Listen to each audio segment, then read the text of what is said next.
G'day fellas and welcome to a casted game spawning in over on the northeast side of the map. We've got Vortix playing as the Delhi Sultanate and Lidicor over on the opposite side of the map. Who have we got spawning in? We also got Delhi here in red for the Muslim. This is game number 4 in a best of 7 between the two players of the $20,000 SteelSeries Prime Cup Grand Finals. We already have a dog coming up here for the Muslim, and that's being harassed by Vortix.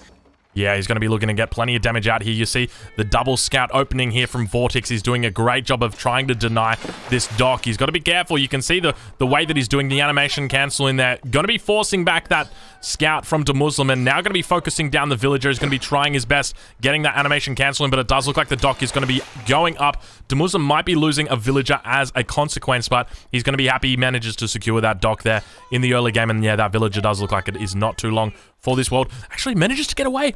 Is there a dream? Is there a dream right now, Lidicor? He's going for it. There it goes, and he almost yoinked that scout as well, so that's a massive win here for Vortix.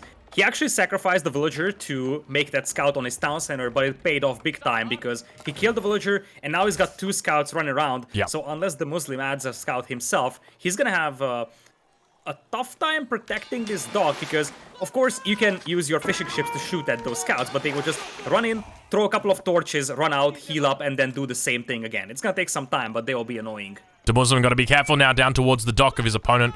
He's got his scout down here, 2 fishing boats. He spots them out. If these fishing boats get too close to the scout, they will obviously begin firing upon that scout, and unfortunately will be taking its life. But we'll take a look over at Vortix, see exactly what he's up to. He's got a handful of villagers on food at the moment. 6 villagers on the wood line as well. Going to be continuing to pump out those fishing boats. We can see that he's actually force dropping his wood as well, which is the correct play when you are playing on a map like this and you want to try and get out those fishing boats as quickly as possible.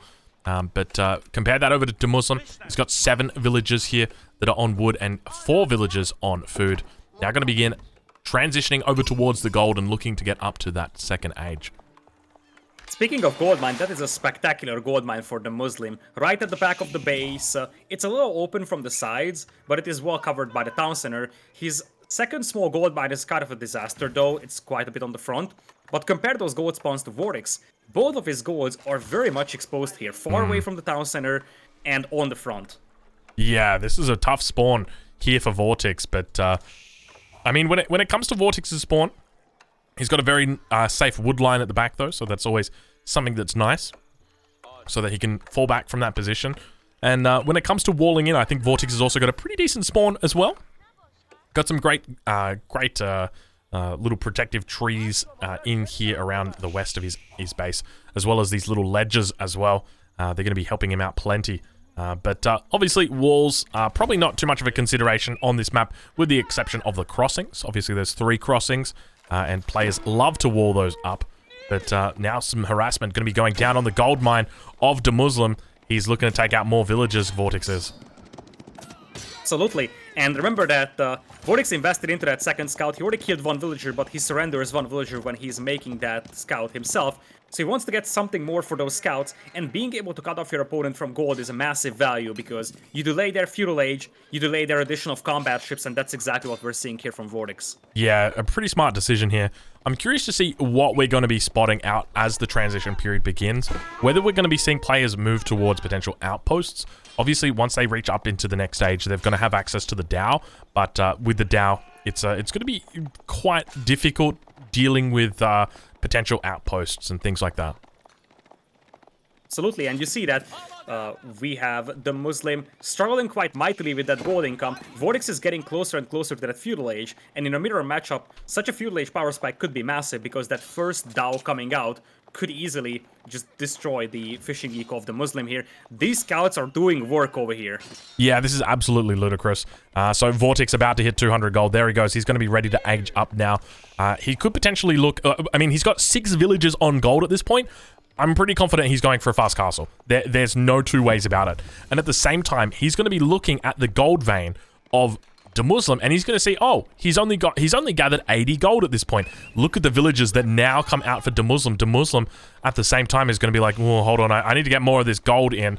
He's going to be going for 6 villagers himself. So both players probably looking to head up towards that fast castle. and look to secure that that third age timing, probably before the 10-minute mark. Absolutely. And when you're going for your own fast castle, it's even more important that you're harassing that gold mine, simply because if your opponent is going fast feudal for combat ships, and you delay his feudal age, you buy yourself a little bit more safety, a little bit more time on water before your fishing eco gets pushed, and that just guarantees you that you're gonna have enough food for castle age here. Yeah, that's a really, really good point. There's just so much that you can gain from this. Obviously, as you mentioned, villager seconds, but the big fact is that you're buying yourself time on the ocean, or rather on the when it comes to the battle, essentially. So you're going to be able to push in to your opponent and have those extra few seconds. So now we see Vortix aging up. Dome of the Faith has obviously gone down for DeMuslim here as well, but it's going to be quite some time before he actually is able to is able to get up to that next stage. Vortix now also going to be adding in a Dow, so really looking to commit to that second age timing push and have that significant advantage over his opponent. And just, I gotta say, man, I am so annoyed with his control of the scouts. He's doing such an incredible job here to just continue harassing his opponent. And he's got the sheep here as well. I think he might be actually faking out DeMuslim. And so one of the things that players can do, Scout actually going to be going down there for DeMuslim. So with these sheep, you might not think it's a big deal to kill the sheep, but let's say that you've got a villager that's got 9 gold on it, right? And that villager is about to collect its 10th gold, but the sheep come in. And let's say you right-click the herdable sheep, whether because you've misclicked it or whether because you have decided that that's what you wanted to do. Never mind, DeMuslim just tapping out straight away.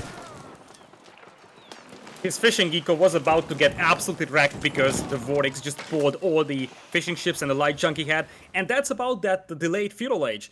You delay your opponent to feudal age in a mirror matchup, Vortex is the first one to get a combat ship out, and while the fishing ships themselves don't do a lot of damage, once you get 1 or 2 Dows out, the Muslim will get pushed off from the water, and that is just going to translate into an eco lead. The Muslim was just like, okay, I am still not in feudal age and I'm gonna get pushed off from the water. Very, very easy win here for Vortex, and all that hard work for the Muslim in the previous game, all that spin micro, is just something that gets nullified in just a matter of seconds. Yeah, I'm gonna have to go in and watch the replay.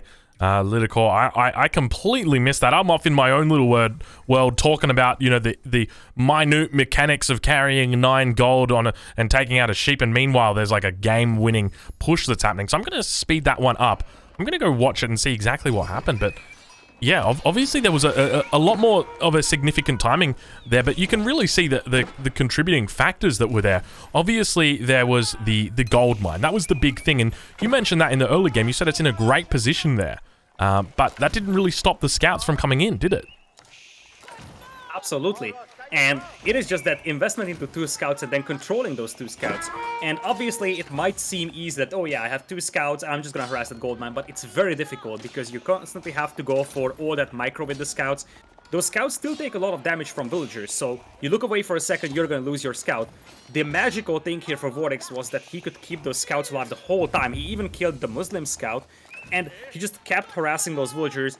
Scouts take a lot of time to kill vills, but he's been doing that for 3-4 minutes, and in the end, he actually nailed a much faster feudal age time than his opponent, and that just translates into naval advantage out there. Yeah, that's exactly it. So he managed to get up at 5:44. He gets his Dow out. Let's have a look and see what time that Dow comes out. So the Dow comes out at about 6 minutes 30. Manages to get that out, and by that time, so DeMuslim still isn't even out, or isn't up, rather. At that point in time, and the Dow pushes out with 7 fishing boats over towards the base of DeMuslim. DeMuslim does have 2 docks that are up, but he loses the first fishing boat.